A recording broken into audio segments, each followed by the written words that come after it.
Once again, this is Brian Leonard here with a breakdown of one of the games for this weekend. Let's take a look at the NFL and go with the Carolina-Miami game. I know a lot of people will look to be passing on this game because of the high spread, but I think there may be some value here when we take a look at this game. How impressive have the Dolphins been offensively? They rank number one in total yards, yards per play, rushing yards per play, passing yards, and passing yards per play. You can't get any more dominant than that, and that's the way the Dolphins have been. And there are a lot of people that can't wait to put the money behind this Miami team. Carolina ranks 20th to 30th in every one of those offensive categories, so huge edge for Miami in that regard. But Carolina does rank 12th in first downs and 9th in average possession time offensively. And that's how the Panthers are going to try to treat this game. They're going to try to control the clock and somewhat take this game away from Miami, so Miami's not on the field as often. So they try to take a lot of that time off, and that's how the Panthers are going to try to cover this number, because Miami's just been unstoppable. And they're one of those teams, very much like Kansas City and some of the other teams in the past few years, that are being able to score on 1-2 plays. They got so much talent. In fact, I think I read where they had the 7th fastest times for their receivers in the entire league. So they got a lot of speed there, and that's what you want to do, is control the clock and try to keep their possessions down.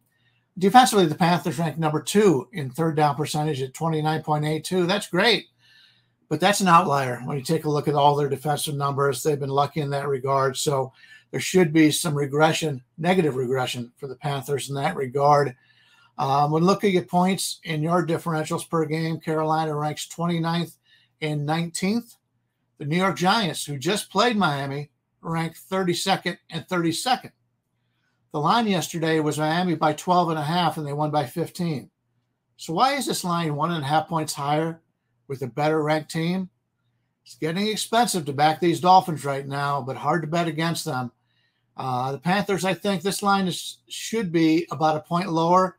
I think as the week goes on, this will be bet up a little bit more. Maybe everybody wants to bet Miami, and I think it might be a good time to come in the back door and play the Panthers once they're getting over 14 here. So let's let the lines play out how it goes.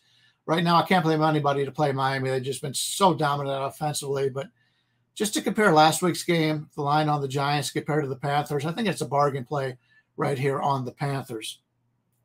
If you like this analysis and you'd like to join us for this weekend, you can get either the Saturday card or the Sunday card $10 off by using the code BL10.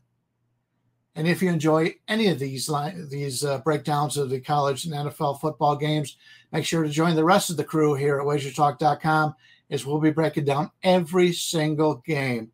Keep in mind, this is the week of hockey starts out on Tuesday, so plenty of hockey, another sport to handicap. We've been very good in hockey over the years. You can join us for our full season of hockey action and save $100 on the package by using the code PUCKOFF. That's PUCKOFF, $100 off our season package in the NHL.